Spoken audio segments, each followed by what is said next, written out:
Just a final thought, John, and I'd love for you to talk to me about it.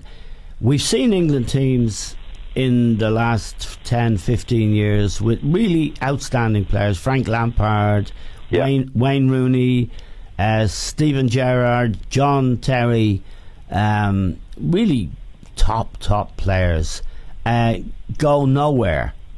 And this team, which has a lot of young guys, a lot of players who are unproven, say like Maguire, Trippier, Jesse Lingard wouldn't be sure to get in Mourinho's first team at any time. And I think he's a good kid, and he didn't play great last night, but he certainly scored a wonderful goal when they needed it against Panama. That sort of failure, as it was perceived, of England teams with really top players in them, and yet the success, a relative success of this team with a lot of guys who are raw. Is it just that the game has come down to the level where England can be competitive? Is it that? Or is it Southgate? How much credit do you think him and his coach Steve Holland deserve? Yeah, well, they obviously deserve credit, Eamon. And again, it's not over. But you'd have to say, Eamon, and I don't want to be quibble here about England, the previous teams that England played in and the World Cups with the players they had, Eamon, didn't get the draw that England have got. Right.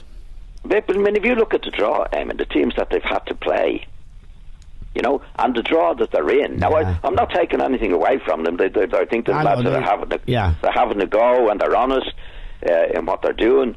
But I mean, who did they get? Panama. Yeah. And Tunisia. Yeah. Beaten against. Felt rested the team against Belgium. Yeah. And went to a penalty shootout last night against Colombia without their best player, and really Colombia are not very strong. Not there, you know what I mean, Eamon? Yeah. I've been reading too many English newspapers, maybe, and watching the BBC. Football's coming home, John. I don't see it, Eamon. I don't. Look, again, you have to take the match by match. They went to the last minute against Tunisia. Panama are the worst team in it. Yeah. I know Didi says, well, the other teams were beaten by it, but those two teams were definitely the worst two teams in it. Panama, without question. Yeah. Rest of the team against Belgium, so they were second, so that didn't count. And go on a penalty shootout last night, against not one of the best teams. And now they've got Sweden. I think they'll beat Sweden. Yeah. In the thing, they'll then go on to go. Well, that's in the future. But certainly the England teams of the past. Yeah. Didn't get that draw. Now, whether they would have done it or not, we don't know. But they certainly didn't get that. So that's been a big thing. But you can't take it away from them. They've done what needed to be done. I don't think they've done it particularly well, Eamon, to be honest. I think he went in the wing in a prayer in the first match. Again, I go back to the team he picked. And preparation he's had for 2 years. To go into the first match with a team that never played together before, that's not preparation.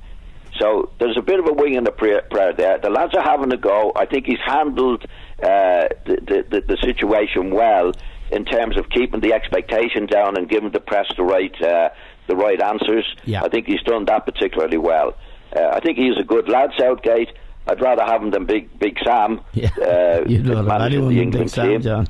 So far so good, but you'd have to take everything into consideration. Okay, a final question. If I was to go out today and put all my pocket money on somebody to win the World Cup, and you had 10 seconds to answer, what would you say? I'd have to go with Brazil, Eamon. Okay, John Giles, thank you very much indeed for joining us, John. That's John Giles, the best football mind in the world, in my opinion, and not just in my opinion.